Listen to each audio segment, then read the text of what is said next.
Welcome, everyone. My name is Dana White. Today, we have another special myth salon for you. We're going to be dealing with the myth of the Green Knight. It's an Arthurian tale. And I have a couple little announcements that I want to talk about first. That it is really our intention to be proactive as much as we possibly can in terms of scheduling and who we put on the panel and the topics that we bring in. And I will say, we made a faux pas. We scheduled Connie's myth salon on aging on the night of Yom Kippur. And I think it was Claudia for pointing this out, and we didn't notice that. So we rescheduled that on the following Thursday, September 23rd. We also want to devote a little time to the revamping and the re-upping of the coronavirus in our culture. And whoever is out there in and amongst our community that you're aware of that is possibly not vaccinated or who is not taking this thing as seriously, this thing is ramping back up. And we're now at over 1,000 cases a day, and this is just nonsense. And yes, most of the people who are coming down with the coronavirus are in fact non-vaccinated. So I'd like to think about what we're doing and what kind of a culture we're building as we go forward, because we have a really strong community, and we all want to do what we can to sustain it in a mindful sort of way. So let's take a moment.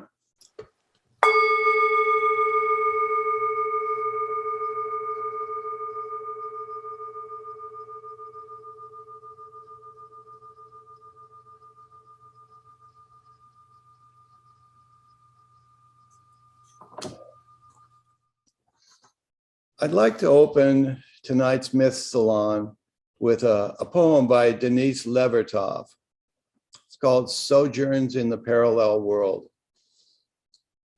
We live our lives of human passions, cruelties, dreams, concepts, crimes, and the exercise of virtue in and beside a world devoid of our preoccupations, free from apprehension, though affected certainly by our actions.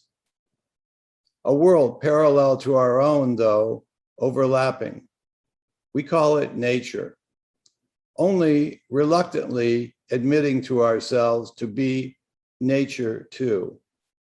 Whenever we lose track of our own obsessions, our self-concerns, because we drift even for a minute, an hour, pure, almost pure response to that insouciant life, a cloud, bird, fox, the flow of light, the dancing pilgrimage of water, vast stillness of spellbound ephemerae on a lit window pane, animal voices, mineral hum, wind conversing with rain, ocean, with rock, stuttering of full to fire. And then something tethered in us, hobbled like a donkey on its path of gnawed grass and thistles, breaks free. No one discovers just where we've been when we've been caught up again into our own sphere, where we must return indeed to evolve our destinies, but we have changed just a little. I was struck by the topic of the film and what the film is about, how it just seems that there's a nuanced difference between honor and virtue. And the movie has a real spin, a real focus upon chasing honor. So I look forward to seeing what those differences are and whether there is a path of virtue that he is following. All right. So my good friend, Will, you want to open us up and let's see where we go from here. All right. Yeah, thanks, Dana. And yeah, speaking of faux pas, I'll just say, gosh, how many of y'all found any typos in our newsletters or anything else like that? I have to admit, I'm proud of those typos because they're the result of us doing something we're so passionate about that we're doing it while we're doing like a million other things. But this is what we love, and we do a lot of it. So tell you what, whoever catches the most typos, we'll give you all a special Myth House Nice Sea Journey cup. First of all, I want to thank Libeth and Haley at A24 for setting up our interview with Jade Healy and inviting us to see the film early. It's a testament to the fact that David Lowery and A24 care for mythologists to like this film, which shows in decision after decision. So if you haven't seen the film, I hope you will. It is a beautiful work of art that gets to the archetypal essence of the myth. I'm sure I'll be watching it on the solstice myself for years to come, and I really can't wait for Peter Pan and Wendy as well. I'd also like to thank Jade Healy for the interview. Before I could even finish asking the first question about whether or not she was really into the story symbolism, it was a yes that kept coming in more and more exciting ways. I'm looking forward to sharing some clips of that interview with y'all tonight and to share the extended conversation afterwards. And I've also got to thank AJ, who has updated our homepage that I get to share with y'all now to do some really cool Arthurian stuff. So let me take you here. So if you come to the homepage, this will be where you land now. Come to narrative, click on Arthuriana, and now we've got a full Arthuriana suite. And this is just kind of a taste of some of the things we're developing, some of the directions we're going. So for example, if you click on Sir Lancelot, here's an introduction to Sir Lancelot. If you click on these, I won't do it because it'll take us another direction, but you'll see videos, introductions to Lancelot. Here you see Lance connected to Arthuriana, the Green Knight, but then also here, Arthurian films. Excited about this one. You'll see a full list of Arthurian films that you can actually just like watch the trailer or continue on to watch the, I've slowed down my computer with Zoom, or go on to watch the full film. Anything from Gawain, the Green Knight, the Green Chapel, Axes, Morgana, Green Man, all kinds of cool topics that you can check out and do a deep dive on. So if there's anything you're into or anyone you're into tonight, I hope that you'll check it out there. So with that, let me shift us over to an introduction to our panel. You all know Dr. Dana White, scholar, author, host of this Myth Salon, and contributing faculty member at Pacifica Graduate Institute. Myself, you know me, my name is Linn. I'm the founder of Myth House in the General Education Department at Hushing College, where I teach myth to filmmakers and performing artists. Selina Matthews joins us as a clinical psychologist, author, keynote speaker, Pacifica graduate, and CEO of Soul Transformation Seminars. Zaman, is Zaman with us? Did you make it in yet? Okay, you know Zaman. Hopefully he'll join us in a bit. Vorris is professor of philosophy, literature, and rhetoric, who lectures across the country on the intersection of literature, spirituality, myth, and contemporary life with an interest in the dark feminine, race, and transformation. We're also here with Elizabeth Nelson, who's been with us before, who is an author and professor at Pacifica Graduate Institute. Her books include Psyche's Knife, Archetypal Explorations of Love and Power, and The Art of Inquiry, a depth psychological perspective, which she's co-authored with Joseph Coppin. And Chris Holmes is back with us as well. Where's Chris? Chris. There he is. Cool. Producer, visual wizard, and DJ for the musicians. Chris has been opening for Paul McCartney all over the world for the better part of a decade. He played keyboards for the Smashing Pumpkins and worked with all kinds of artists after a college experience in Wendy Doniger's religious studies department, where he studied with J.Z. Smith. And John Bucher is joining us tonight. Thank you, John, a mythologist, screenwriter. Let's find John. You're in here. There we go. Mythologist, screenwriter, author, and content curator for the Joseph Campbell Foundation. John's actually been engaged with this Green Knight project for a long time and is who introduced me to the A24 team supporting this film. So I wanted to say thank you, John. That's really been a pleasure. And lastly, Dr. Evans Lansing Smith is with us for the first time as a panelist tonight. Dr. Smith chairs the master's and PhD program in world mythology with an emphasis in depth psychology at Pacifica Graduate Institute, where he teaches Arthurian legend. And Dr. Smith is the author and editor of over a dozen books, including Romance of the Grail, which he edited together from the thesis of Joseph Campbell's, with whom he quested for the Grail in France. Dr. Smith has since revived this Grail quest, so keep your eyes out for that call. Thank you for joining us, Lance. Okay, So that's a lot. Thank you. So what we are going to do tonight is a little different. Normally we have a guest introduce 45 minutes of material to which the panel responds, and we decided to do the Green Knight on short notice. A little bit too short to ask anyone to prepare a 45-minute lecture. And I love this material. So I took it on myself. Only Lance is here and John is here, and both are absolutely steeped in this material. And Jade Healy has a ton of awesome points to contribute. So what we're going to do is break up the conversation into 4 parts. The first part will be on conceptual worlds like Camelot and the Wasteland. The second will be on archetypal characters like Gawain and the Green Knight. And the third on symbols like the axe and the head and the tooth. And the fourth will focus on the story's narrative arc, which is where we really get into Gawain's core lesson and transformation. So with each section of the conversation, I'll introduce a bit and then we'll be off. I've got some clips of the interview to mix in, and we're going to try and cover a ton of topics. So let's get into the world of Gawain and the Green Knight. What else you picked up? But I'd love to hear. Oh, sure. Yeah, I'm just so glad to know that you put that energy and effort into it, because, it's just the worst to think I might ask all these like weird symbolic questions. And then like one thing that really stood out was they're cutting down trees leading into the scene where we see all the warriors mowed down. And of course, there's all this juxtaposition, it seems, with the tree and the knight and that kind of stuff. What's going on in your mind with when you're setting that up, where you've got the trees being cut down and you've got this giant war field of dead soldiers? I mean, it's all in the page. Honestly, David, he gives such his scripts are so detailed that it's like very specific to him, and he creates such his world is so rich, and meaning and mythology and symbols are so important to him as well. But that was always something, the cutting down of a tree and how important that is. So it was creating these bodies coming out of the earth, these dead bodies that that was just always just part of the world that we were creating and trying to, the thing is always just trying to get it right. If we had more bodies, we were limited on bodies. We didn't have a lot of bodies.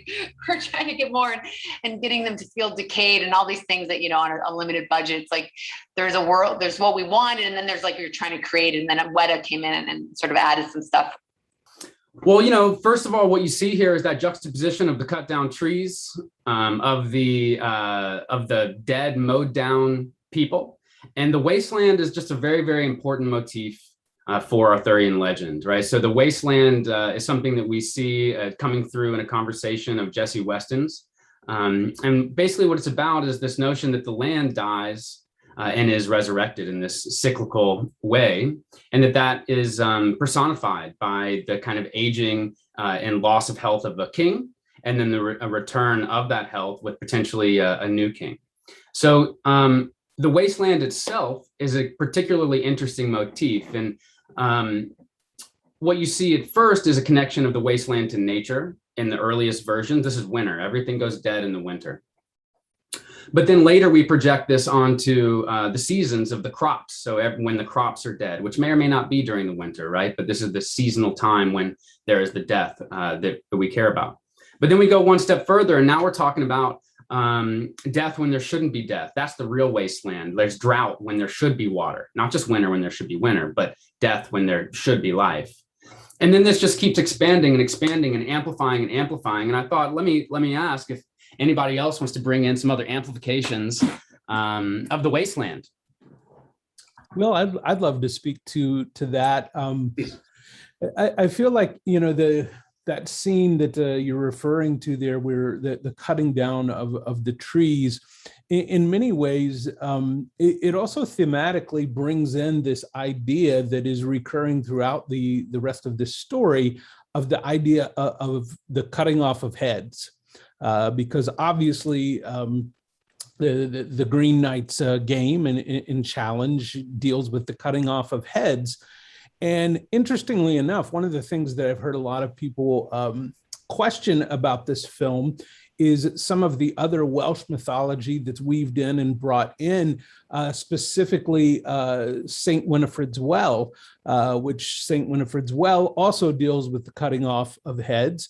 And that is weaved into, this particular retelling of the Green Knight tale by David Lowery. Obviously, he's taken some liberties with that, but we have this theme about the head being cut off, trees being cut down. So in my eyes, the wasteland is this idea of heads and trees being cut off, this symbology of what has been risen up, trees going to the sky, the head being the highest part of the body. What has been risen up is being cut off. It's being cut down. It's being brought down to the level. So there's probably a very Marxist interpretation of this is well that could be of interest, but I think we really have something interesting happening there with this idea of what has risen to the highest levels being decapitated and brought down, whether it's through the trees, through this game with the Green Knight, or through this motif of St. Winifred's well that is brought in as well. Oh, that's awesome. Yeah. Yeah, for sure. The pride motif comes in really heavily there, and pride's just going to keep repeating itself all throughout the story. And I think we're going to keep talking about pride in general. And, when we're talking about the pride in the context of cutting down trees, I wonder if another myth comes to mind for any of y'all, any forests getting chopped down. Well, the story of when Gilgamesh and Enkidu go to the Cedar Mountains, the purpose is the first systematic deforestation in order to help build the cities of Uruk and Ur and Eridu and so forth. So that's where our problem started, the deforestation of the Cedar Mountains and the Zagros Mountains. And it's a problem, obviously, now in Brazil. And they recognize it as a problem in the myth, Humbaba, the giant that they have to defeat to do it. It is not, it's kind of exactly that thing where it's presented like the Green Knight, like how prideful, how great is this person that just killed the Green Knight? But we all kind of know that was like not really the thing. We all know Gilgamesh did something a little bit not so great when he chopped down the forest. And I think that even then in Babylon, they were aware that deforestation was, there's something that twisted the stomach about it. And so here we see this giants, where they're giants in the story. Of course, if you've seen the trailer, you've seen the giants connected to this world. So I love seeing the story. I love seeing Humbaba here, and it brings in this level of the wasteland where you start to see that the death of the trees and the death of nature is also some kind of moral corruption in us responsible for doing it. And this is what we always think, right? We go to the story of Oedipus, there are plagues. Well, why are there plagues? Well, we say that there are plagues because of some moral corruption. Something is wrong. We have wronged the gods, right? So there's always, even in the earliest relationship with plagues and wastelands, there's some sense that there's something internal related to it. So I wonder if anybody wants to bring in T.S. Eliot and where he takes the wastelands. Yeah, I don't know if I can jump in here. Yeah, there's Zaman. Hey. Yeah, sorry, I'm not home. I'm on the road. But since the last comment was about the neighborhood in Babylon, I think there is also an issue of trees there, that when Cyrus sort of took over, conquered, whatever the right term is, he felt like, well, here is a great achievement, and he went to the palace and rested very comfortably. And the next morning he was woken up by the guards. They said there is a big rebellion, and they said, like, what rebellion? Didn't the people surrender yesterday? It was all done and over with. And he says, we have no idea, but the whole jungle is walking towards the palace. It's something that we're really aware of now. This is a great motif for today, right? As true as it was for Gilgamesh, it's very true today. We know that deforestation is expressing a kind of corruption of the spirit. Something is wrong. And we see this in various other myths where it's like literally women can't have babies when the wasteland is going on. We saw Children of Men, for example, deals with this same motif. And we see this motif of the wasteland is first and foremost a lack of vitality. And what is vitality? Vitality is everything from that which brings spring to that which brings babies, to that which brings joy, to that which brings brilliance, whatever it is, art, freedom. I can tell you what vitality is not, though. Vitality is not oppression.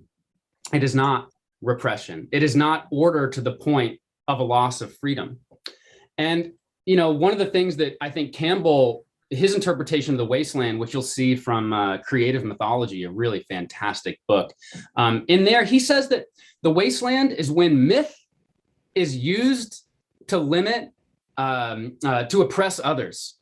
When our myths, instead of being used to give us spiritual training, to empower the spirit and make us, help us to become all we can be, instead, myths are used to design slave states. And myths are used to lead us into our own oppression. Myths can be powerful and liberating in great ways, and they can be very destructive and inhibiting in others. And so one of the worst wastelands is a wasteland against freedom of thought. And this comes up a lot in the motif, or in Arthurian legend, and of course with Percival, whose number one problem is early on in the story is that he becomes afraid of asking questions after he's trained to be a good knight. Speaking of being a good knight, I wonder if anybody wants to tell us a little bit about the archetypal nature of Camelot. What is that place? What does that place represent? Oh, it's Kennedy. It's Jack and Jackie having fun in the White House. Good for them. Totally. We definitely think about that. We think, and there's the White House itself as Camelot. For storytellers, we think a lot about the normal world, the world from which the hero departs. This is the world of order, the world governed by some type of, often a paternal leader, sometimes a tyrant, not necessarily recognized as a tyrant. It's when order is so overbearing that there's tyranny, but this is the bringer of order. So Camelot is constellated with that normal world, or that world of order. And how is this different than the world of the forest? Well, Will, I think it's worth bringing back for a moment. You had asked briefly a few minutes ago about Eliot, and his idea of the wasteland. And if you look, both Eliot and Tennyson, they both used, these images of light and water in their images of the wasteland. And another way that we can look at that deforestation or the cutting down of trees is to think of, trees are really what keep the light from being able to enter the land. The cutting down of the trees in some ways can also symbolize this idea of removing the obstacles that allow the light to come down into Camelot and that allow a new day to dawn in that area. So I think, as any good myth, there's not just one reading of what this symbol means. And so in some senses, while the trees, can have this representation of, the life and prosperity and health, they also, in their removal, can symbolize the obstacle being removed that allows the light to now come into the land, that gives us this motif of Camelot, a land of light. Oh, really nice. Yeah. And it's on because there we get the connection of the cutting down of the tree and the cutting off of the head as the loss of pride, and pride being exactly what's threatening Camelot. And as we'll get to in the end, it may be that Gawain has a vision of what will happen to Camelot if it continues in its current paradigm that puts pride and glory first. And so that's one. Yeah, great. Thank you. Yes. And actually that was a point that Jade continued to make, is that, that David liked letting his collaborators have different interpretations. He thought that it added to the richness and the texture of the story. So before we shift off of conceptual worlds, I think we're almost right there with this relationship between Camelot and the forest and the Green Chapel. We have a kind of dichotomy being set up here. And for those of you who've seen the film, one of the ways that the dichotomy is set up is with these actors who play multiple roles. And of course, all of us remember that from the movie Wizard of Oz. And I can't help but make a little point that one of our good friends, Alexander Philippe, just interviewed David Lowery in his film on David Lynch and how all of David Lynch's films are related to The Wizard of Oz. So David Lowery's in that film. Meanwhile, Alexander's finished another film at the exact same time. He was working on two films. And the star of that other film is John Bucher, right here, which is fantastic and awesome. And you'll recognize some of our other friends, Glenn Slater, in there as well. But the Oz thing, we do have this really clear understanding that he's going to this other world, that he's going into this dreamlike world. And that's partially why we're able to have characters play multiple roles. And then we'll shift into that in a second, into the archetypal characters and that kind of thing. But I think that's the main thing to get on the table, that the green, that this other world represents, and if you've ever seen Merlin or basically any Arthurian story, you often see in the backdrop this tension between the pagan and the Christian world, which I think we're going to get into a little bit more. But let me pause and see if anybody has anything else they'd like to add about that tension between these different modalities of Camelot's kind of reason and nature's, or the forest, more natural paradigm, and how that might relate to the worlds as they've been structured in the film and in the myth. I would like to, look at the psychological aspect of as Gawain starts his journey. His journey is in the wasteland. It is in the immature masculine. He is not yet developed. So I found that to be quite extraordinary, because I see the film as a story of transformation. And of course, the immature masculine is not developed. It's the film starts with him in a brothel. So he's not at a place of maturity. He's experiencing his sensuality and sexuality, but he's not really in his virility as a man yet. But he gets there at the end of the film. So the wasteland for me psychologically was absolutely brilliant, just a brilliant way of just starting the beginning. And many times when I see a client and they bring their dreams initially, they're in a desert, they're in some kind of wasteland. So I saw a lot of parallels in that way. Oh, interesting. Dreaming through the wasteland. And then we see in the story where his coming into his virility is given a little metaphor of a seed growing into a cool seed we'll talk about a little later, but a seed growing into a plant. So we see exactly that kind of symbol of that tooth is a symbol of death, and when we see teeth in our dreams, it's often a symbol of some type of spiritual death. Something is going for something new to come in. So literally we're planting the tooth, planting the old seed, the death, which is the wasted, for some new growth to come up. Selina, we're going to get into that some more too when we get into his kind of core character, which we're going to come into next. So I think just maybe one more. Anybody else have any other notes on the world before we shift over to the characters? Well, I would love to build on Selina's point just momentarily, because I think it's really important as we see him grow in that maturity throughout the film. We see that world of logic and world of nature begin to come together. And I think it really reaches its climax when he encounters the talking fox.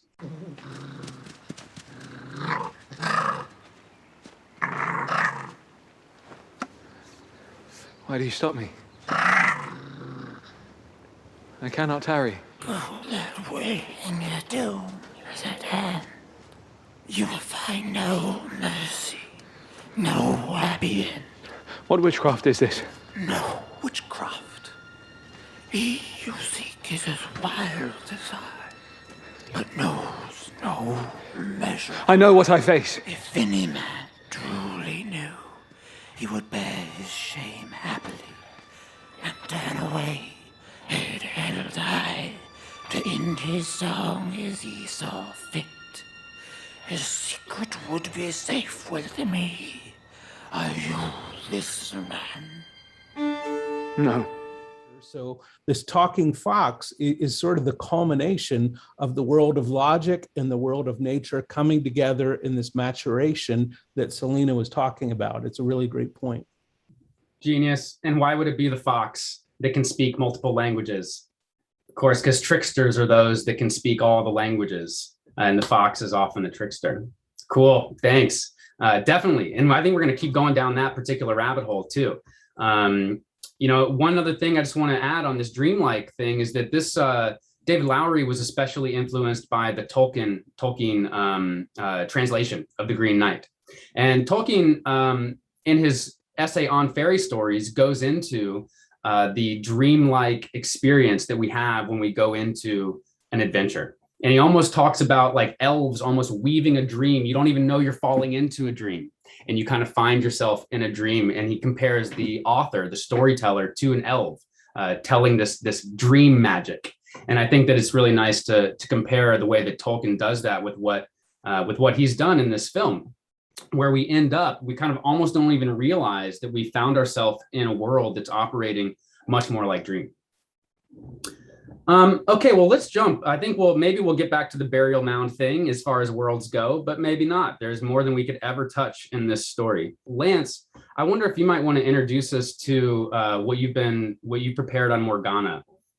Will, I just very briefly have been asked to talk about the amplifications of the characters from the mythological point of view. And there are several, and some of them are directly implied in the text. I'm working with the text of the poem, and I do like Tolkien's translation very much. There are many others, of course. But one of the common ones is that the Green Knight is the devil.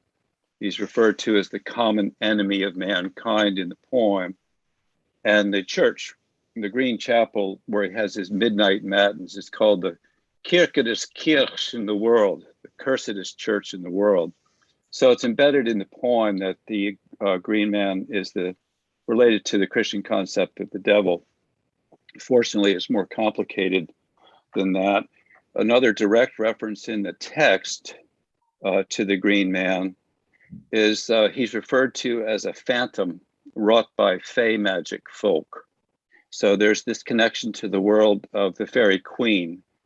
From that point of view, Morgan and her responsibility for the magic, and particularly her Green Chapel as a Neolithic burial mound that's connected to the mythology of the little people in Ireland and England, their domain. Naturally, the other association that's very common in the conversation about the poem, not so much the film, is the whole business of the Green Man as the consort of the goddess who dies to be reborn and is connected with vegetation, and particularly the corn, because the corn is decapitated in the fall and comes back, of course, in the spring. And this is a widespread symbol in churches in various places during the Middle Ages and late Middle Ages of these heads with the vegetation sprouting from their mouths, so that the Green Man is very much a part of the mix. But one that I find less often spoken of is the connection between the Green Knight and Thor. And there are a couple of very interesting things here. One, of course, is the battle axe, Thor's hammer. And right from the beginning of the poem, we're told that the Green Man, Green Knight, has a glance that is lightning bright. And when he leaves the hall, sparks fly from the hooves of the horse. And when Gawain finally arrives at the Green Chapel, there's this horrific noise like thunder when the Green Knight is sharpening up his axe. So that there's another important connection, of course, to this business of the Green Knight as Thor, and that is the connection to Thursday, Donnerstag, which in the old Germanic people of this time was the day of the law courts, and the summoning of the court to order in our courts using the hammer goes back to that particular motif. And of course, the Green Knight is very much connected to the judgment of Gawain in that final wonderful scene there. And then a real stretcher with this connection to Thor takes us into the world of Tibetan Buddhism, where the word Vajra means lightning bolt and a diamond, relevant to the pure consciousness of achieved enlightenment. And I associate that diamond with the jewel that is offered to Gawain on the third day when the lady comes in with the wonderful temptations, and he ends up, of course, rejecting the jewel, but taking the girdle that will protect him, which again is an old goddess motif going back to Leucothea in the Odyssey with the veil of Ino. So it's a marvelously, what do we say in academia? It's a polysemous. It's an absolutely fascinating symbol that goes off in a million different directions. It's open-ended, unlike allegory, and that's what makes it mythology. At any rate, those are my brief reflections. Will, thanks for asking me to participate. Oh, thanks, Lance. Yeah, let's all do some Green Man stuff. What else are y'all thinking? This is a big one. I'm sure many of you have some thoughts. Don't forget the Jolly Green Giant. Jolly Green Giant, awesome. Yep. Who is often connected with Christmas Present. And if I had my notes in front of me, that note in front of me, I wish I could find it. I know that Christmas Present is inspired by, what is it? I'm exposing myself, a certain type of king that is, there's an old tradition of kings being associated with different times of the year. Wish I could go there. I know there's another one there with the Green Knight and the Christmas Present. But what else? Those were awesome. I had no idea about Thor. That's fascinating. In the law courts. And it makes me think about the other one that I think about is Osiris. And Osiris is the green, literally a green man. And Osiris, in his journey through the underworld, one of the hallmark moments is the weighing of the heart, which I associate with this moment of the test, the decapitation test, the challenge of his heart and his courage. What else, though? I'm sure many of y'all are seeing other stuff. I see Elizabeth. Yeah, I have a couple of associations. Thank you so much, Lance. That was great. A couple of associations. One is Jung's discussion of green and greenness from Mysterium Conjunctionis, is volume 14, where he talks about how green has a spermatic procreative quality. He connects it to the Holy Ghost, the Holy Spirit, which I think is quite interesting, considering that, if one were to expect the normal outcome of a beheading, there would be death and then possible, haunting, if you will. We can think of many associations to, the Headless Horseman, other kind of, figures of in literary horror traditions.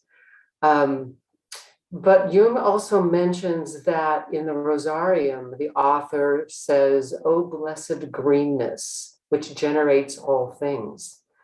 So I'm really struck by the fact that the game begins with the cutting off of the head of the Green Knight, which would seem to want to interfere with the natural order of things, and yet greenness itself is so fecund that it's simply not possible to kill the Green Knight.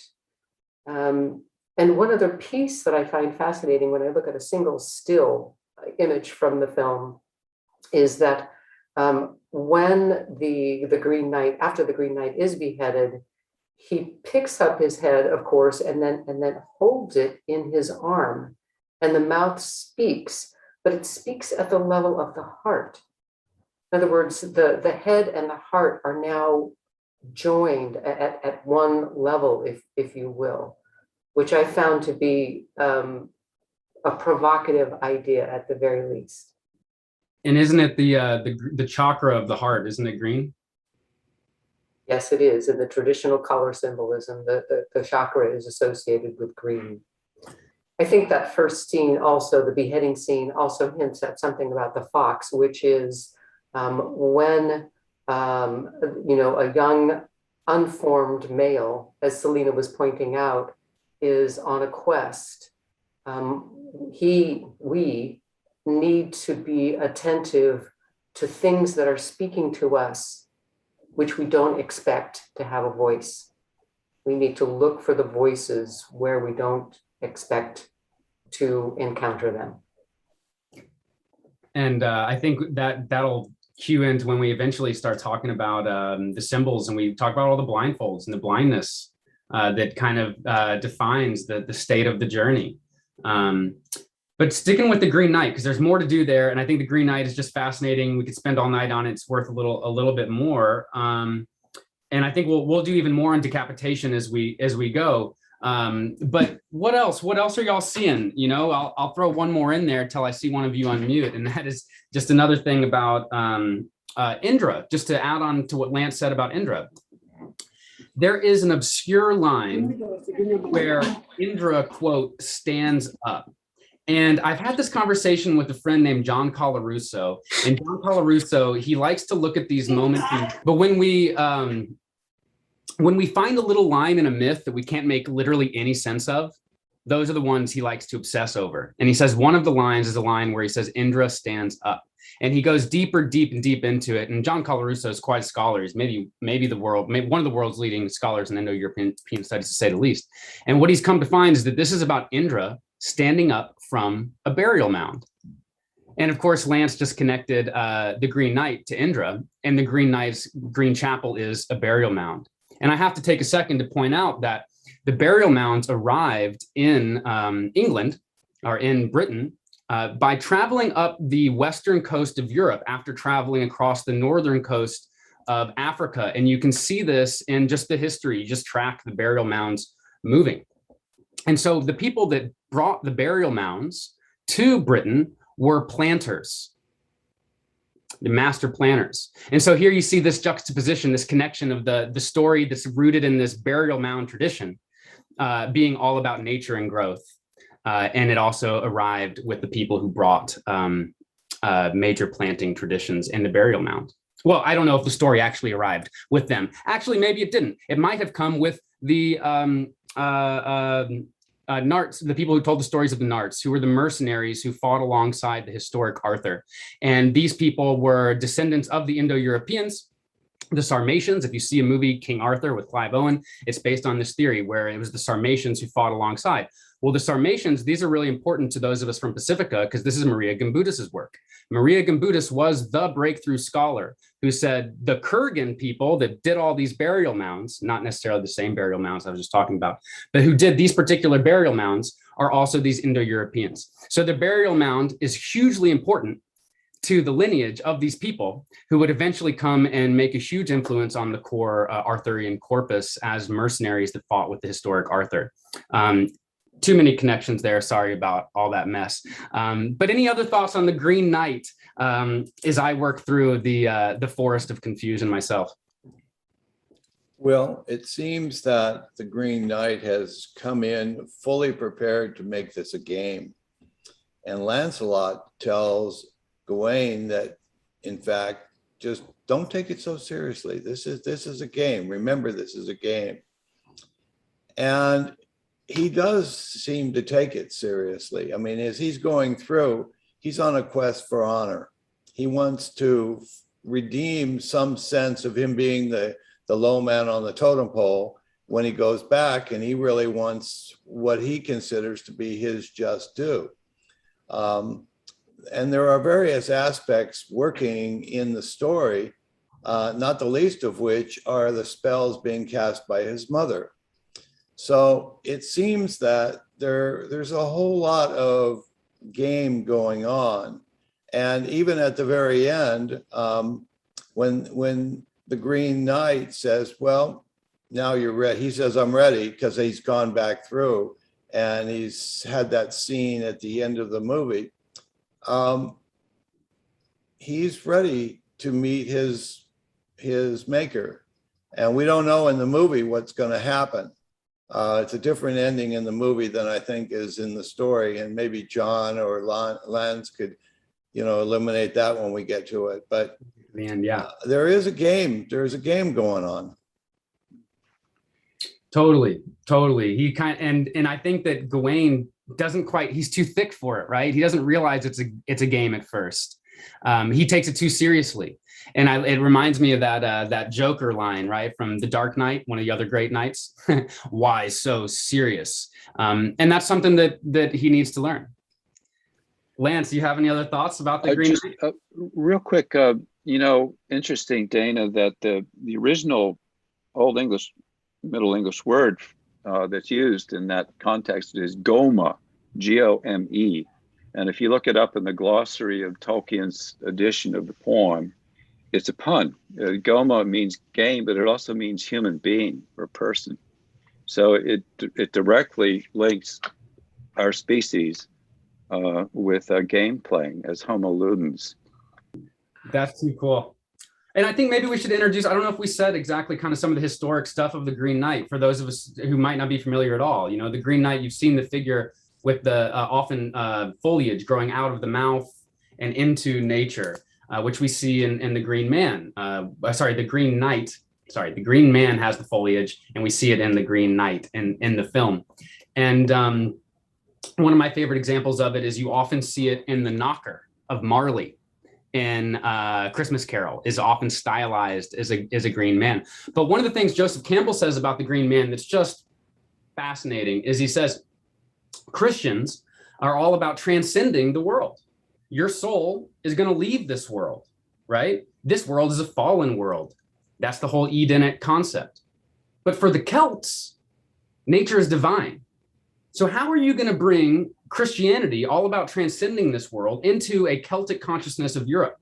So Joseph Campbell suggests, and I think it's his original idea, I'm not 100% sure, suggests that by overlaying the death and resurrection of Christ onto the death and resurrection of the Green Man, there's now a bridge between Christian resurrection and a Celtic love of nature. So now they can see the Christian narrative in the death and resurrection of nature, which is more familiar. And then you end up seeing the Green Man in basically, I don't want to say every, because mythologists avoid the word every, but most of the cathedrals, a lot of medieval cathedrals, and especially those that were built shortly after the Crusades. So that's a key introduction to the Green Man and his significance to Europe. And I don't know if anybody else has any thoughts about Campbell's idea. I've always been especially compelled by that. It actually comes from Heinrich Zimmer in the essays that he edited after Zimmer died. And Zimmer's essay in King and the Corpse on Gawain makes exactly the point, Will, that you're pointing out, that the function of the Arthurian romances was to create a kind of reconciliation of the various oppositions within the European soul of the day, which included so-called deep pagan roots in the mythologies of their ancestors, but now the new dispensation of Christianity, and a poem like Gawain and the Green Knight brings the two of them together, and therefore is a very therapeutic, healing experience for the community. Thank you. Thank you. Yeah, I mean, and I wonder too, when we think about that for us now, I don't think we're going to answer this, but I wonder what schisms in our psyche could do with the Green Knight story. Like that's one of the big questions. What is a new myth? What is a myth that can draw a new, bigger circle around otherwise separate parts? And the Green Knight is one of those great stories in history that may have achieved some of that. Before we moved past it, I did want to mention, because Lance had tied in, or you both had tied in Tolkien, the representation of the Green Knight in the film immediately brought images of Treebeard to mind for me. And for those unfamiliar, Treebeard is a character from Lord of the Rings, Two Towers, that is a tree giant talking figure in Fanghorn Forest that Tolkien worked into his story. And so in some ways, the character of the Green Knight in the film seemed to have nods to the Tolkien translation just in the execution of the Green Knight, because we have a real life version of what we read Treebeard to be like in Tolkien's own fiction. Nice. And then not only that, but those giants sing. And that's like the way they talk. And that was really fascinating to me, because for Tolkien creation, not only the Ents talk like really long-winded, which made that connection for me, but creation is created with song for Tolkien. And we should probably mention those giants, by the way, are the Kelri, which are the giants of Welsh mythology. The Kelri are known throughout Welsh mythology as being significant giants. So he's further nodding to the Welsh versions of the myth, as opposed to the Irish or the English or the French, versions of the myth. through those giants as well as other ideas that he puts forth. I did not know that. That's really cool, and that makes a cool connection with the fact that the Welsh version of the Grail quest is the story of Peredur, and in Peredur, it's not a Grail, it's a decapitated head. And so through Peredur, we see the juxtaposition of the Grail quest with the story of the Green Knight. There's one more connection to green, one more green man that I'm just waiting for Zaman to interrupt with. Zaman.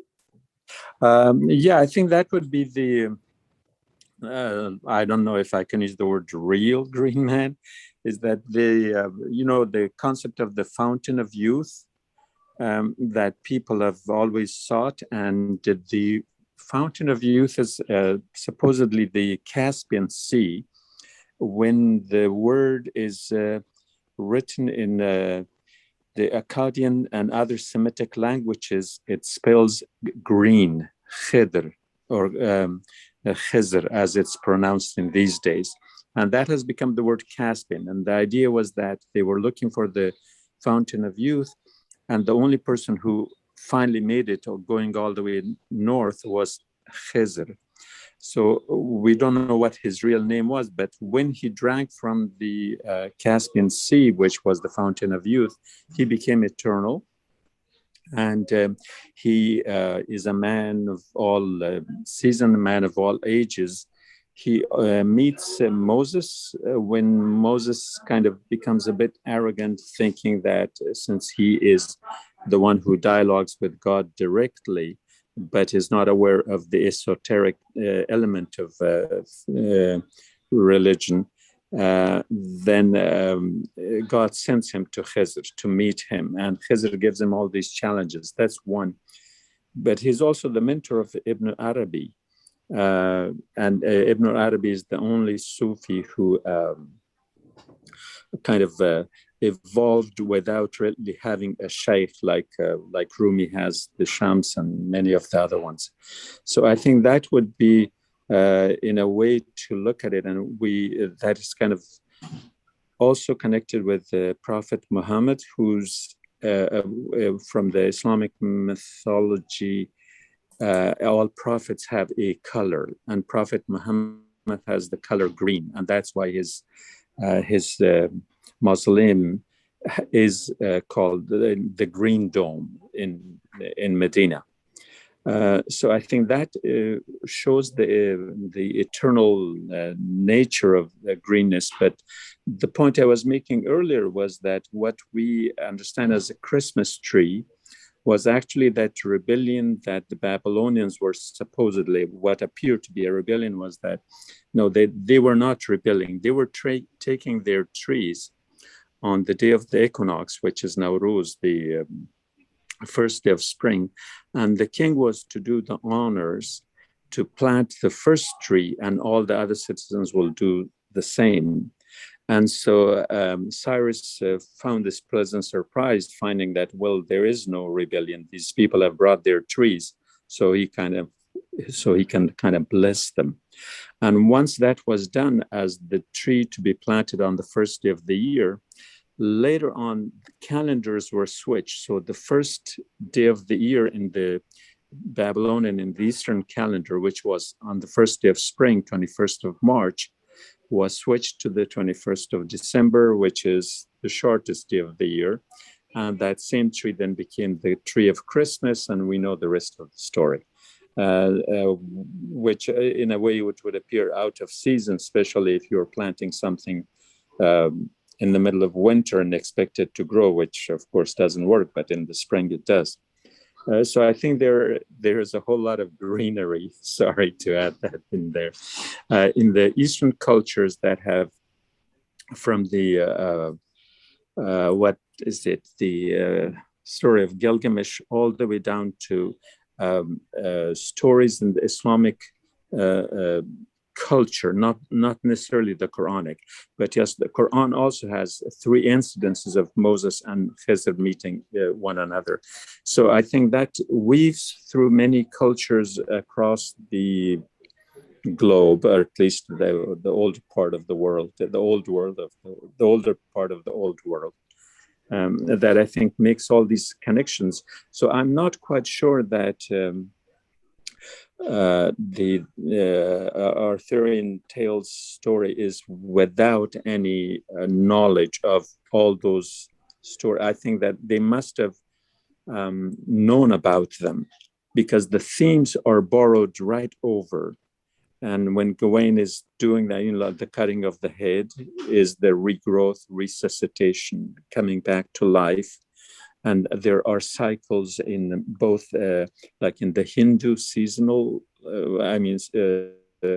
cycles of years and centuries, but also in the zodiac signs, we have those cycles going on there.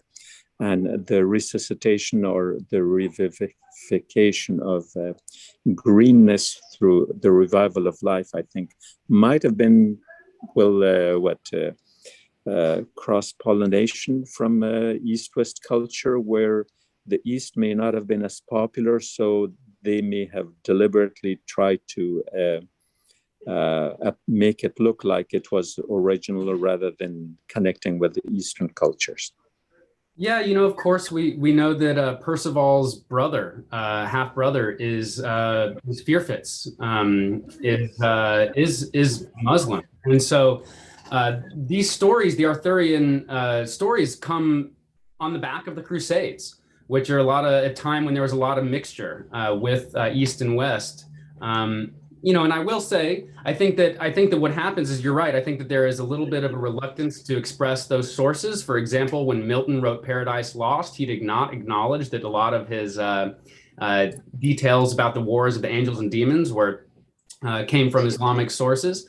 At the same time, the personification of nature's death and resurrection seems to have been there in Europe, I think, already. I think it's all over the world. I think the idea of personifying the death and resurrection of nature comes everywhere, and we see it with Osiris as well. And I think, Tolkien has a great way of talking about this. He calls it the cauldron of stories. He says that we tend to mythologists like to try and say this came from that, right? But the storyteller, their mind doesn't divide things. The storyteller takes in the myths, takes in the fairy tales, takes in the rumors from down the street, and it all mixes in, and then they ladle out the richest, best soup that they can find. And I kind of think that that's what's going on with the Green Knight and the Green Man. On one level, there's some historical lineages, and on another, there's just some very archetypal stuff, personifications of nature. And then on another, we have this incredible mixture of infinite connections, of which the Islamic material is clearly one of them. And I think there might have been this a little bit of that cultural xenophobia, where they were not receptive of a foreign culture so much that if they had to borrow anything, they often Latinized the names of the scholars to make them more receptive to a European line of thinking, like Averroes, Avicenna, and Alfarabius, and all of these. And when you mention those names to the Muslims, they really need a dictionary to find out who is who. But I think that there might have been that element of shying away, or making sure that the public is not sort of offended by kind of the glorification of another culture, especially if it was an adversarial kind of competition with them. And the Arthurian stuff saw this happen with the Cistercians, with the Cathars. There were a lot of different religions and traditions that are inspiring the Grail legends that are specifically, like you're saying, and Islam included, specifically being not named directly. And this is one of the things that happens when there's a dominant culture. One of the ways that the culture that it's displacing will preserve itself is by re-expressing its details in the language of the dominant culture. And one thing that might be fun for you, Zaman, is that you'll notice when you see Camelot in the film, that it's all arco puntado. It's all pointed arches. It's all Islamic arches. So beneath the surface in the story, in the unconscious of the design, you'll see a little bit of that. So let me take us, before we end up on the Green Knight, I just want to hear Jade Healy's thoughts, and then we'll jump into some of the symbolism. I've got my my green moon head here. Oh, great. For like before. Who is, Oh, really? On, I think, a Robin Hood character too. I saw this Peter. And there's Pete's dragon. There's lots of Peters, yeah.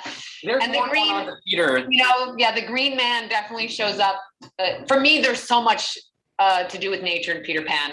Lots, and there's some real similarities, honestly, to the Green Knight and Peter Pan, really, without giving way too much of talking about. But it's the same approach, and to me, there's so much. There's a lot about, you know, Peter and Gawain. Like they have some similar, like, of a hero's journey to make. So for depth psychologists, we'd say that they're both puer aeternus. They're both these returning youths that are in the process of growing up, projecting their death and growing up upon nature. And so the idea of leaving, you know, nature, this idea of when you grow up, you have to leave nature behind and step into this sort of industrial world. The mother's world. Yeah, exactly. So there's so much of that. And yes, when I'm doing a Disney movie, I still go into all that, and there's a lot of that information. And there's definitely I spent a lot of time looking at the Green Man and thinking of the different mythology of the Green Man, and he shows up, and the Green Knight might show up in a little Easter egg somewhere.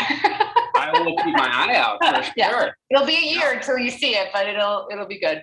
My favorite childhood hero, Peter Pan. I'm the oldest of 5 boys, like the kid. Oh, wow. I'm obsessed. You know, I love it. So I really can't wait to see this one as well. And it's cool to know that you're like going from one project to the next that can have not just for you to see continuity, but for the people you're working with to be like, I noticed, for example, that who was it went from doing the movie Robin Hood to doing the movie Prometheus, Scott. And you know, you see in his Robin Hood, he's making a Promethean archetypal character. Then he goes on to make the movie Prometheus, and Peter Pan. I see it too. I see the green character. Pan is one of the main inspirations of these characters. Yeah, there's so much to do with nature, and I'm excited for you to see kind of what we did with that. I can't say too much. It's definitely present. We can talk again about it when that comes out later. Well, thank you for your time. You know, I'm really looking forward to sharing this with a bunch of mythologists who are going to think they're going to be like me. They're going to be like, just so happy that somebody is putting what they care about and what they love into these stories with care and with intelligence and with research. So, you know. Well, I'm so glad that you guys liked it, because, you know, that's what we set out to do, is to make something that hopefully would ring, you know, true to people that really looked deeper into the details. So it's nice to know that it didn't go unseen. Oh, I think this is going to be the December 21st movie for decades. Oh my gosh. Well, let's go. So let's go ahead and shift gears. Let's jump into symbolic imagery. In this, there are a lot of symbols in the story: decapitation, the head. We started talking about some of them, the axe and that kind of thing. The moon was a really big one. And I think it'd be nice to go ahead and jump in with that, with her thoughts about the moon. And that's the moon.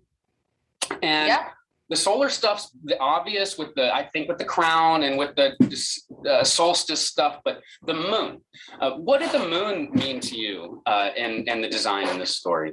I mean, the moon was really more David and Andrew, really for the moon, because it's sort of almost this lighting element that they were always sort of using. But for me, I mean, to me, there's something about the femininity of the moon that I always connect with in this moment. And obviously his mother, she's such her sort of place in the story, in his journey, where is so strong and powerful, like, you know, so I do think it was something, and with Mother Nature as well, and the moon is sort of where I was connecting to that really in the story. Interesting. See, that's really interesting, because now I'm going to tell you what I connect the moon with, and because it makes what you just said really interesting.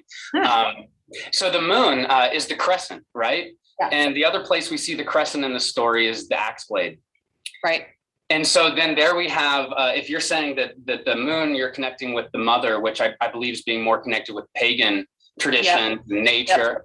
And then there it is. That's what it is that's bringing the challenge. That's the axe, is the pagan roots challenging the Arthurian figure.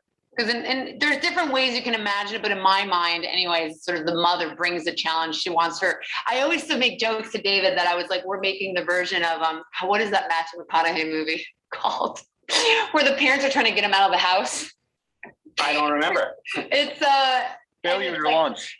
Yes, yeah, Failure to Watch. I was like, we're basically making this medieval version of Failure to Launch. That was sort of like, where she's trying to like get her son to grow up, and she sort of brings this challenge forth. But other people might think of it that she was just creating a protection spell. So there's different interpretations, but I think what I do love about it is that David would allow for everyone to have their own sort of feeling. And that's where, to me, I connect. I was like, it's the mother, the mother is putting this challenge forth for her son to see if he can sort of grow up and become the man he's sort of meant to be. So the moon is, in some way, she's always sort of looking over him.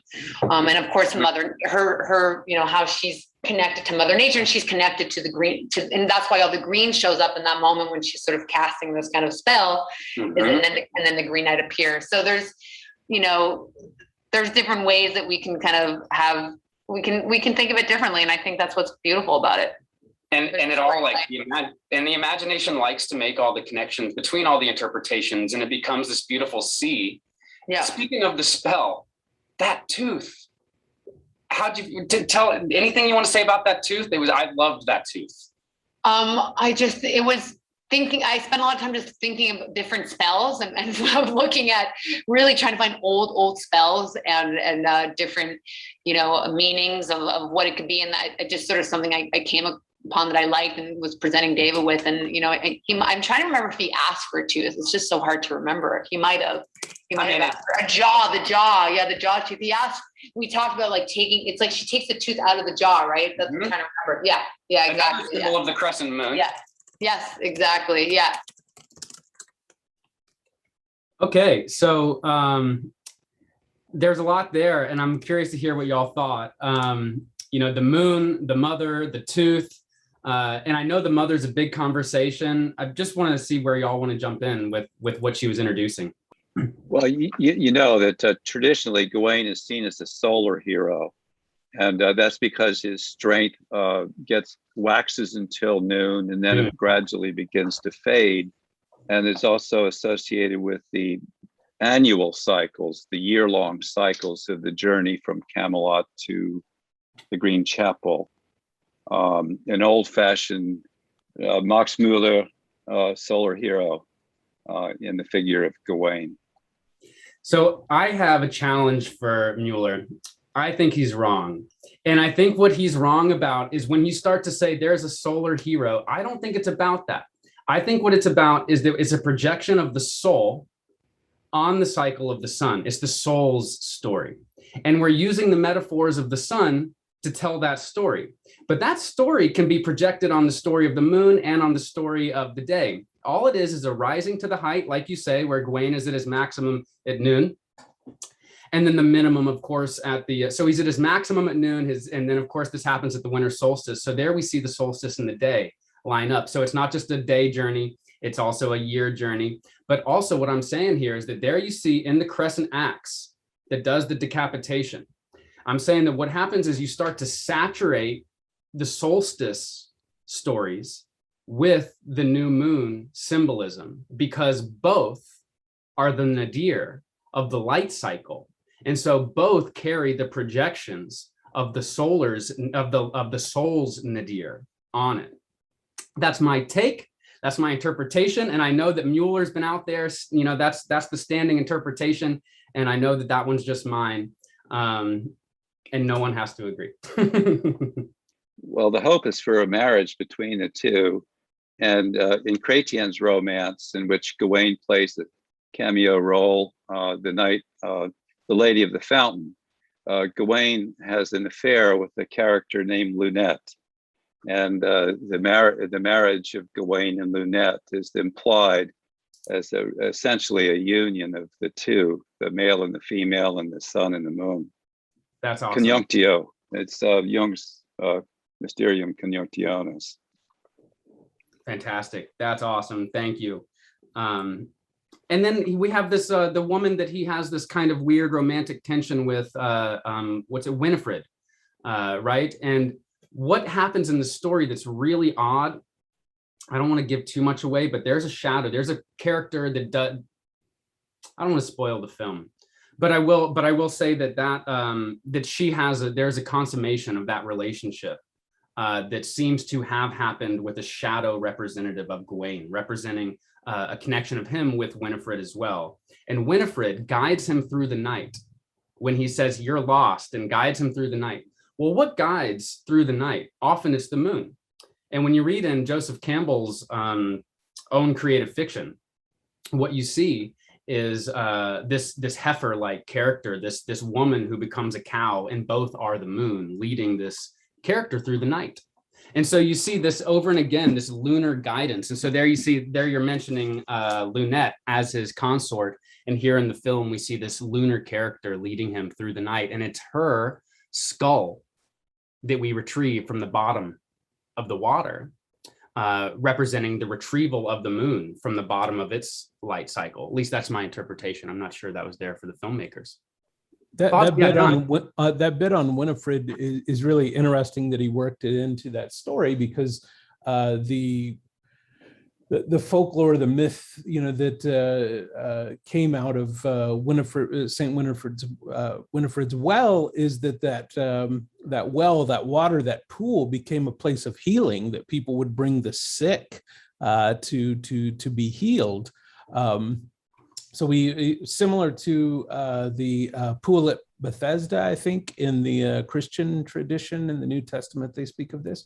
So this water that was healing, in some ways, I saw that as being symbolic to where this conversation started out with the wasteland, is this healing water, this healing pool being a solve for the wasteland in many ways. So I don't think it was by accident that this tale of Saint Winifred, makes it into this particular story. I think in many ways it is presented as a medicinal solution to the wasteland in some ways. Of course, everything I know about Arthurian legend I learned from Lance, which includes that sometimes it's a Grail bath or a tub kind of experience. And we go back to the story of Jason's father, Aeson, who goes into this cauldron to be revived, this pool. And if you go to Glastonbury now, there is a pool, the Glastonbury well, that is connected to the chalice well, is what they call it. And in that moment, though, that you're talking about, John, there's this other juxtaposition that happens where you see the bubbles when he's under the water being juxtaposed with stars. I mean, you're the Star Wars expert. Is there a scene that this reminds you of, this inner outer experience? Yeah, it reminded me of the destruction of the Death Star. I mean, the Death Star blows up when good overcomes evil, and the as is above, so below, basically, is what happens in that moment. We think about Joseph Campbell's inner reaches of outer space, right? As above, so below. And speaking of as above, so below, and green, you guys are going to have to check out John Booker's Emerald Tablet. We're going to try and end 10 minutes early so that John can invite you to a couple things. And if Elizabeth or Chris or Lance has anything else to invite you to, we'd like to make time for that. But the Emerald Tablet, definitely. So that's a really cool moment, and it points to the dreaminess of the situation. Just some more lunar symbolism I'll just call out, and then we can move on from my obsession with it. The Boris Tusk. And if you've seen Joseph Campbell in one of the Joseph Campbell Foundation videos they have on YouTube, he talks about the boar's tusks, this one being the crescent of the last moon, this one being the crescent of the next moon, and the dark face in the middle being the new moon. And there we see the boar in the story, and the boar's tusks representing that crescent moon, that last sliver of life. We see the seed teeth also connected with the moon. We see the decapitated head. And let's now shift. Let's talk about the decapitated head some more. There's a lot there. We've talked about it as a kind of pride thing, as John pointed out. We saw in the film, the helmet, Gawain's helmet used to feed his horse water, connecting again that head to the Grail, as you see with Peredur. But what are some other thoughts y'all might have about the decapitation motif? And you've mentioned Saint Winifred as well in her pool, which connects to Saint Necton and his decapitation and another pool. But I want to open it up. Any thoughts y'all might have about the decapitation situation? We've mentioned, somebody else mentioned the decapitation of the, I think it was Lance, of the corn. Well, it's another one of those polysemous symbols, isn't it? Decapitation. One of my favorite Russian folk tales, one of the characters, inevitably called Ivan, needs to go and get the head of a grandfather that rises up out of the sea. And it becomes pretty clear that the head is the decapitated head of the sun that bleeds over the western horizon when it sets into the underworld. And then when it returns, of course, there's the bloody red as well. So I hate to go back to the solar symbolism, but there it is in that little story, is wonderful Russian folk tales where connecting the sun to decapitation. Totally. Definitely. No, my take is that you're going to see, whether it's solar or lunar, you're going to see, we've got the silver platter, of course, associated with decapitation as well. So I think you're going to see both, and the decapitation of the Minotaur with its horns being associated with the last sliver of moon going out. But I think my interpretation is that you really ought to see both. We really ought to be seeing this solar decapitation as well, because I don't think that it's about the sun. I don't think it's about the moon. I think it's about us. And we're just using the sun and the moon as useful metaphorical reflections. And I think that we're going to do them both. Lance, I wrote you a letter that I drudged up, for this. I wrote you a letter when I was going through England on a Grail quest with my brother. It was this accredited Grail quest. And I just went crazy that day on the decapitation stuff. I'm going to read a little bit of what I densely put together. We had a really great day today. We've been in Llangollen, where the head of Bronn was buried. We also spent some time looking at the Celtic cult of the head. More at the head of the Green Man, Green Knight, the head in place of the Grail in the Peredur story, and the headless Saint Dennis, whose head is buried on Dinas Bran Hill, even if there is no relation to Dennis. It was striking to me that this Roman Catholic sent to convert the Celtic Gauls carries the talking head. It also reminds us of Saint Necton's decapitation and the trail that I've been following of head-shaped drinking vessels from Celtic to Cretan. I had previously completely missed that it's the later decapitated Bran that gifts the necromantic cauldron, which is, of course, that cauldron that revives. I'd also think about the fact that filled or empty, looking into the dish, chalice, or bowl, you will see a little more reflecting than your own head. Just some of my obsessions. I think the decapitation is a fascinating motif. And I think that the chopping of the head that John pointed to, the loss of pride, to me, I think is the strongest element for me. But other thoughts? It's a huge motif. There's one missed opportunity, I feel like, in the film that they only have one of the motifs when Gawain is staying at Lord Bertilec's castle, and Bertilec goes out every day to hunt, and they only feature one of those motifs. But one of the motifs in the original text is that Bertilec kills a boar and cuts the boar's head off and puts it on a pike. And there's a beheading of this boar. And we don't get that in the film, but it certainly is a theme that continues to run throughout the text, even beyond what the film shows. And what holiday do we associate with the decapitated boar? Yuletide. And Yuletide is on the winter solstice, which is when Christmas was at this time. So Yuletide is beneath the surface of this whole story. I did not remember that about the decapitated boar's head. That's pretty huge. That's awesome. That business of Bronn is just totally fascinating in the Welsh things. And the head ends up under the Tower of London, the White Tower, with the head facing towards France as a apotropaic, warding off of evil coming across the channel. And the other association, is of course to the Medusa and all of that business. I mean, it was just totally fascinating with the decapitation of the Medusa. And, winding up on the Gorgon shield of Athena, and there's, and Perseus and so forth. And we were talking about Cyrus the Great.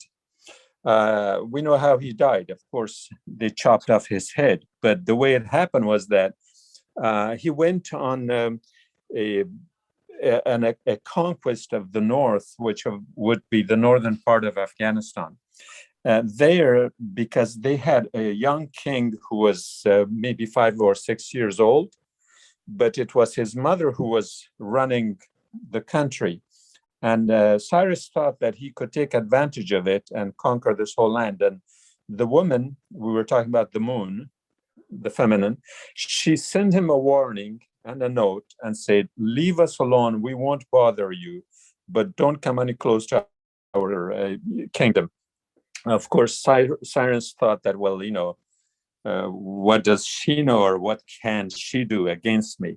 The point is that when the two armies engaged, Cyrus was killed, and she took her head, cut it off, and dumped it in a bowl symbolically, and then sent that back to Persia to teach them a lesson, to tell them, like, look, this is what's going to happen. We did warn you to leave us alone. It wasn't our fault. You are the invaders, and so this is what you get. Which is a very interesting thing. And in some ways, due to these nationalistic fervors and things like that, they have created a whole other story, as though, like right now, there are two narratives for how Cyrus died. The one that says that he died in the north because the woman ruler, gave him a warning and all that. That one is often pushed aside. Instead, they have created a whole new tomb for him in Persia in the south, which was a place that until about maybe 70 or 80 years ago, it had a different name. It was called the Mausoleum of Mariam, or some other woman's name was there. It wasn't called the Tomb of Cyrus, but it has been renamed, kind of like a history making or history remaking. So it had to be, I think, explored more from an archaeological point of view, from more scientific point of view, because the nationalistic things, that's not going to go anywhere. Mm-hmm. But we have a lot of a few paintings back from the 16th and 17th century that also shows the dipping of the head of Cyrus in the bowl, which gives that validity to like the pre-nationalistic period, that there was some validity to the cutting off of his head there. And that head connected to the dish is something that now, another connection to that grail, I think, is what one of the things you're pushing, or suggesting. And, the earliest versions of the grail, it's not a grail, it's a dish. And it's kind of quasi bowl-like, quasi dish-like is my reading of it. And I think that it reminds me of another story where it's the heart of Bata that gets put in the water in the bowl for his resurrection to be achieved. Is it an Egyptian story? And now we were just talking about the head being connected with the heart, with Elizabeth's point that it's brought to this level, and it's of the color of the heart. Well, let's bring it home and let's talk about the journey a little bit. That was the last thought. That was it. Is that maybe cutting off of the head also represents a little bit of a challenge to logic, as you're saying, Elizabeth, the movement to the heart. With the head being brought down to here. And one of the things that was just my brother, I told you I did this Grail quest through England. My brother, who I was teaching at the time, had this great insight. We were looking at this statue of genius. And what you see is the fountain coming up from the heart out of the head. And it symbolizes this fountaining of energy from the heart through and out of the head. But as we talk about the challenge of logic in the equation, I wonder if Vorris has any thoughts. Yes, I do. And I'm sorry that Lance had to go, because in my prep for this, the notion, I read some of his stuff as well as some other folks. And throughout our discussion, there's been a lot of reference to paganism. But Lanz is the only one that I read who actually described the Green Knight as a pagan, right? And I often think of paganism as like this trope for otherness. And if indeed he is this pagan trope for otherness, then I read the cutting of the head, and this takes us back to Jung, right? Around individuation, that indeed one must exactly lose their head in order to individuate, and that the Green Knight, right? And it allowed me to read the story entirely different, that the Green Knight is this indestructible life force. So what happens when we think about the trope of the pagan as being the indestructible life force, and what that embodies versus having to lose one's head. So I thought a lot about that. And it makes me also think, right, in terms of the kind of work that Elizabeth does. So what we have here is Philip Ball calls Frankenstein the story for modernity. And the Green Knight to me is what we have now is a Frankenstein figure, but from whom we have empathy. And Frank Commode argued that a myth is it's a stabilizing figure, that it's an agent of stability. So now I can think of the Green Knight as an agent of stability. And what would it mean if we had this whole story told again, but like for Frankenstein, the interiority being focused on the Green Knight as much. And I'll stop there, but I want to say something else too that I think needs to be at least acknowledged, that there's been this whole discussion around the casting of Patel as Gawain. And what does that mean? And so in one way we could talk about this is a progressive move in terms of so-called non-traditional casting. But on the other hand, one of the reasons why he was cast is the fact of his Britishness. So for me, again, all of this goes back to it is necessary for as we all know, that in order for individuation to occur, then indeed one must lose one's head. And that's what I thought about. Oh, that's awesome. I think that's really great. And I think that actually brings us right into the next place that I think we should go with the narrative structure, because I think that is his core insight. I think that that's exactly what he has to learn to complete his arc. So let's hear her talk about it. We'll let her set it up. And then let's keep talking about exactly that. Gawain's in the forest and he's tied up, and it kind of goes through this sort of journey of like of the different, from summer to sort of winter, all the way back in the body. And he becomes like Gawain in that moment. I mean, the blindfold comes back later on the grandmother. That later on who's blindfolded, and it's sort of I'm just, geez, it has been a while. Those two were connected though, and I'm just trying to remember where we were at with those.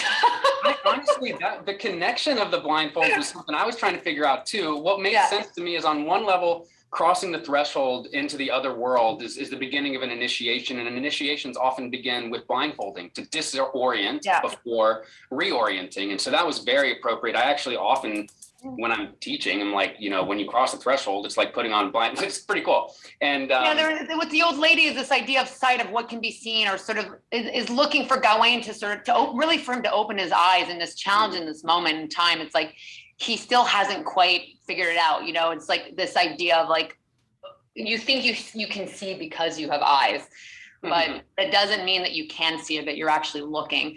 So I think there is this questioning of sort of in this moment, when he leaves, he sees a skeleton with the blindfold, and he doesn't know what he's still a reluctant hero in this moment. He's like, I don't want to go. I have to go. So it's sort of as he goes on his journey of figuring out his truth and becoming the man, you know, there's always, of course, like so many interpretations. I think that's the point of a movie like this, is there isn't one way. And what I love working with David is that he allows even for his collaborators to have different interpretations of what something might mean to each of us, and allows us the space to sort of to create sort of meaning in places, you know, and that's really always fun. Well, you're never going to get the level of detail that we saw in this movie otherwise. At least I can't imagine. You know, I looked at, like, for example, that crown. You talked about the cyclicality of the year and that kind of thing. And obviously the story takes place on the winter solstice. And of course, there's the puppet, the whole puppet, the dial of the puppet show that turns and the seasons are turning.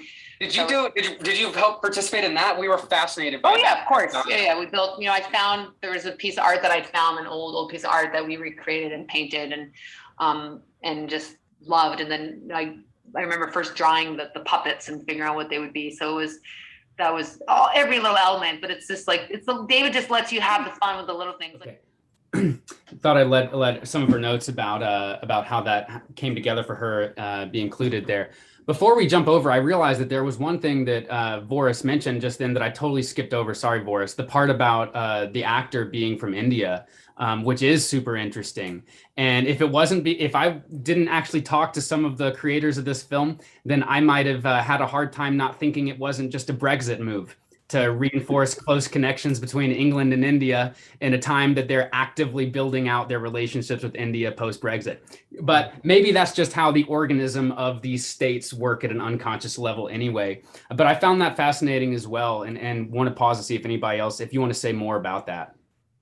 I wouldn't want to say that they sabotaged him as a character who's playing an important role, but maybe the script did some of that to him. And by that, what I mean is at the end of the film, when he comes back to the young woman that he impregnates at the end of the film, and then they have the baby and he abandons her and then marries royalty. I mean, that's a pretty shabby thing to do, you know, under any set of circumstances. But it seemed to me that he wasn't above violating the sanctity of marriage when he went to the castle where he bedded down and put his semen on the sash. And I mean, he really had moments where he could have shown honor, and he seemed not to do that. And at every moment when he seemed to be able to come up with a moment to have virtue, he walked away from it. And so I think that the character in the story is supposed to be virtuous, but I don't think he really delivers on it.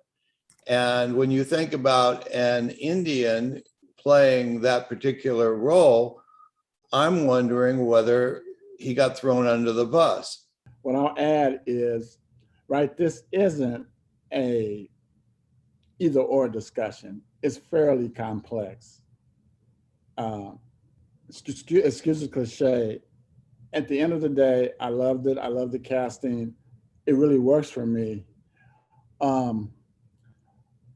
But if we're going to talk about paganism, and as a figure, oftentimes the Indian, right, the South Asian, the other, is seen as other.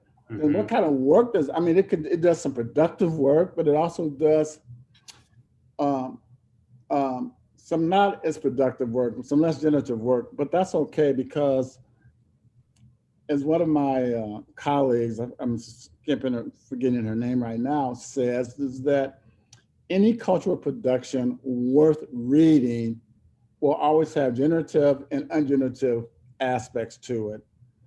And a mature take on that is to not dismiss it for that, but to embrace it for those kind of ambiguities. I mean, what are you thinking, John? You know, what I was thinking about was we focus our attention on Dev Patel. Obviously, he's the protagonist. He's this character, but I was equally curious about some of the other people of color in this story. The actress that plays Morgan Le Fay in particular. And maybe I can tie this back into the discussion actually that Will played the clip where the grandmother and the blindfold is brought up. In the original text, it is revealed, and again, I don't think I'm spoiling a 600-year-old story here, but in the original text, the Green Knight goes to chop off Gawain's head, and he stops, and Gawain kind of flinches, and then he decides to go through with it. And so instead of cutting off his head, he just nicks Gawain's neck. And then he explains to Gawain that the grandmother type character, the old woman that he met in the castle, was actually Morgan Le Fay. That was Morgan Le Fay, and that she had actually structured this whole journey. That she was the one responsible for all of this, and that she was the puppet master pulling the strings behind everything. And what Vorris is saying about the pagan influence is really important here, especially because the Welsh version of this myth does draw so much from the pagan influence and the Druids. And this Morgan Le Fay character in the film is a very powerful witch that we see her performing rituals and spells and all sorts of pagan practice. And so there was a part of me that really, as far as we're talking about sort of the racial dynamics of the cast, I also was very pleased, and I don't know how many people caught it, that the person pulling the strings and the person who organized all this, if we pull from the original text, was a woman of color, that she was the one actually pulling everything together. So I think it's easy to focus on Dev Patel's character, and obviously Gawain is the protagonist, but I think we do so at a loss if we fail to bring in the woman of color that played Morgan Le Fay and her role in this larger narrative. Well said. I agree 100%. There seems to be a kind of unconscious alignment of, first of all, conscious and unconscious being like the world of the known world of Camelot, where things are logical and ordered and governed. And then this ungoverned world that's more dreamlike, right? But that conscious and unconscious then gets projected onto Christian and pagan, then gets projected onto masculine and feminine. And all of these alignments are reductive, of course, if we fall into them in a reductive way, but they're also informative, especially when we recognize that they were there originally in the stories. And so I think that, one thing that Vorris often talks about is this other modality of consciousness, that is the post-logic consciousness, this more unconscious, and it often does for a culture that has a majority of whiteness. It's going to naturally other darkness. For majority Christianity, it's going to other paganism. For consciousness, it's going to other unconsciousness. And what do we need to do in these stories? We need to integrate what we've split off inside ourselves, which isn't just everything else we've othered. It's also a paradigm of thought, how we think.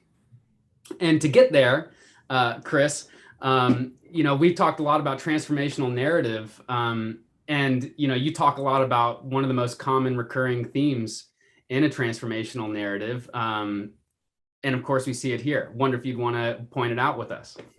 Yeah, I mean, I've been interested in all this stuff. I haven't seen the movie yet, so I have to just rely on what I know from the poem and the story.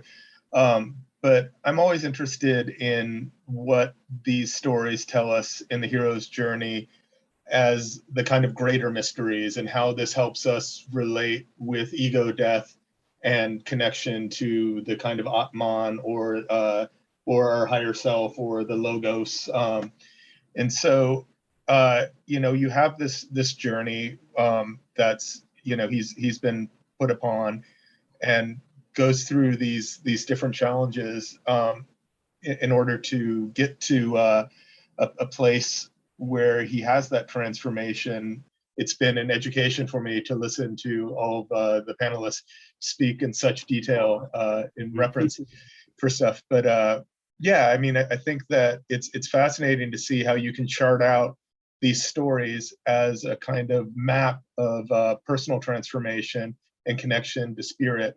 And so, you know, I look forward to seeing the film and see how they do that. I experienced the film as some real spiritual training, as Campbell would call it. Not wasteland mythology that imprisons us, but in our egos, right? But instead something that did a story that walked us towards a confrontation with our own ego, our own sense of pride. There's that great moment where in the film, sorry, Chris, but in the film where Bertolac is kind of like taunting him. He's like, so you think you're going to do this one thing and be a hero forever, huh? And he's basically challenging this heroic delusion, this young, prideful hero complex. And one of the things that a lot of people miss is that the hero's journey is not an inflation of the hero complex. In Vorris, in that article you sent me, you know, it makes the same point that individuation is not an inflation of the individual. It's the exact opposite. It requires the death of the individual, the death of that isolated perspective. And it's the same with the hero's journey. To get to the end, you have to kill the hero complex. Yeah, you have to kill your understanding of yourself and who you were in order to grow to the new self and go through that ego death. Exactly. And Gawain thinks that he is a guy that's going to go for glory, and he's like all the other. See, the thing is, he's not leaving Camelot. He's leaving his juvenile perspective of Camelot. And in his juvenile perspective, it's all about honor and glory and greatness. But the problem, what the crisis finally becomes in this story is, how are you supposed to be great if you're dead? How are you supposed to get honor if you're dead? How do you get affirmation if you're dead? So the youthful attitude, the young man's dream of being a glorious hero, I mean, he's not trying to sacrifice himself to sacrifice himself. He wants glory. That's what he left for. And it's a paradox. It can't be achieved because he can't come back to it. And so instead he has to let go of that old version of himself. And I hope that, you know, for me, what I see is that when the Green Knight comes into Camelot, all the candles go out. And when he leaves Camelot, they all come back on. And this is that extinguishing. Well, what is the Buddhist word for extinguish? Nirvana. And what happens when we achieve nirvana? Enlightenment.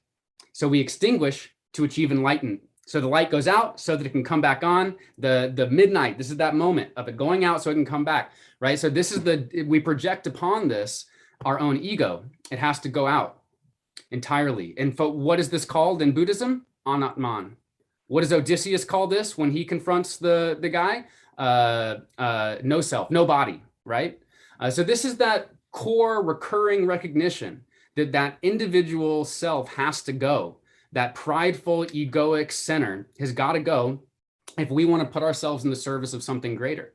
And there's this, you know, well, I'll wait on that, but I'm sure many of you have your own amplifications around that and the wisdom of that and how that might relate to stories of our world and maybe psyche of today. You know, is that a valuable lesson to us now to recognize our own pride and to recognize that we might need to chop our own. Let our pride be chopped. I can't wait to hear what John is going to do with the Emerald Tablet on that. I'm very honored to share with you. I've got a couple of projects that Will invited me to share. I have been working with an artist, and we just released a new version of the Emerald Tablet, and it's taking the original text, and then I worked with an artist to create modern images to support the text of the Emerald Tablet and to bring those ideas into modern thinking. And so I chose two of the images that are in the book to show you here, but what we're really trying to do is bring some of these ideas more explicitly into comic book and graphic novel culture, and I am convinced there's a real audience for this. Not only, you know, the Green Knight is very big in nerd and comic culture right now, but also I'm working on a piece right now that involves the famous character Swamp Thing, who is the comic adaptation of the Green Man, basically. And I'm working on a piece that's going to go in a book that comes out next year on Swamp Thing and the Green Man archetype. But also, I'd love to invite all of you to pre-order my new book that comes out next month. It's called the Storytelling Almanac, and it's available right now for pre-order on Amazon and Barnes & Noble, and if you shop at local bookstores, they can pre-order it. And John, doesn't this one also have a annual format to it? Speaking of, it does, yeah. It fits well with the conversation tonight because yes, it has an annual format to it. There's a story lesson in unpacking for every week of the year, so it's 52 different examinations. And then finally, just if I haven't shelled for myself enough tonight, I am releasing beginning September 3rd a new newsletter that I'd love it if you subscribe to it. And the newsletter is called Selections from the Curio Cabinet. And for anyone who's interested in myth and story and those things, you can either take a photo of that or go to my link tree, which is linktr.ee.com/telling a better story, and subscribe to that. Because I would love to share those ideas with you. It's always a pleasure to be with everyone here at the Myth Salon. This is my tribe. This is my people. Thank you so much for letting me share tonight. Oh, thanks. Any shrunken heads in that curio cabinet? For sure. There will be a lot of fun stuff for myth people in that curio cabinet. So I'd love to invite all of y'all to do the same thing. If you have anything else you'd like to just share that you've been up to, and I'll just yeah, why don't we do that? And then actually, I know that Zaman has one last image she'll share with us at the very end of the decapitated head. I left this sweater outside all through the winter, and it did nothing for 3 months and then became something very important to me. I was just going to say, I'm really looking forward to sharing what we're working on together in the near future with this group. I think it's going to be really cool. But I'll leave it at that, so we don't we get a little teaser in there. John, I was happy to see the Triskelion in your curio cabinet after watching billions of fan theory videos on Loki and seeing that in the background there in the He Who Remains castle. Oh, the end of time. Can't help it. Loki is the dude who figures out how to take out Balder, isn't he? And Balder is the root word for baldric. And baldric is the word that they use for the sash. Oh, wow. Balder is the death and resurrection figure in that tradition and is connected with mistletoe on Christmas. Yeah. That's what killed him, right? Yes, that's right. It's the mistletoe that got him, for sure. And I don't know if it's connected to the holly that the Green Knight rides in with. I always want to make that connection, but I haven't found it to be sure. Yeah, Dana. I want to express my utter and sincere gratitude to everybody that makes the Myth Salon community a reality. It is endured beyond any reasonable expectations, and it's fabulous that I am surrounded by such brilliant minds and wonderful people, compassionate people. And all right. Quick moment of silence for all the difficulties and challenges that we are facing in our culture. All right, people.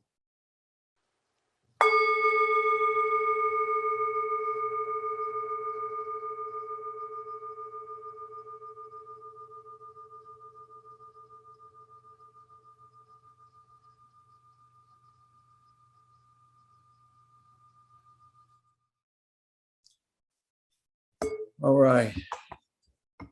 Love you all. Beautiful summer evening. And one last thank you to A24. Go see the movie. It's fabulous. Thanks, everybody. It was good to be here. Take care, everyone. Persist. And regale me and my queen with some myth.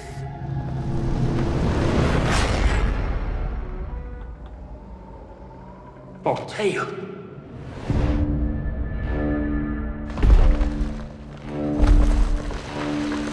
O greatest of kings, let one of your knights try to land a blow against me. Indulge me in this game. I will meet thee.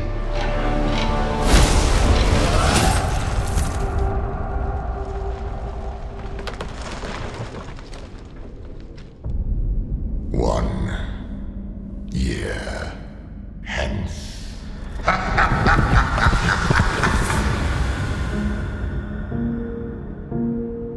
Another year nearly gone already. You must seek him out.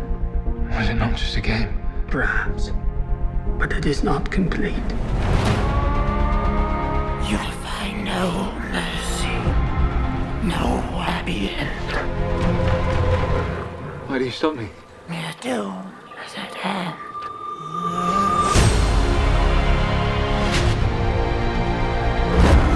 You rest your bones.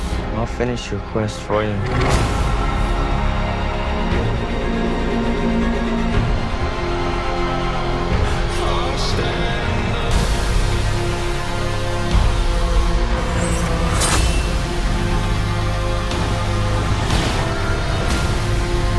And what do you hope to gain from facing all of this? Honor.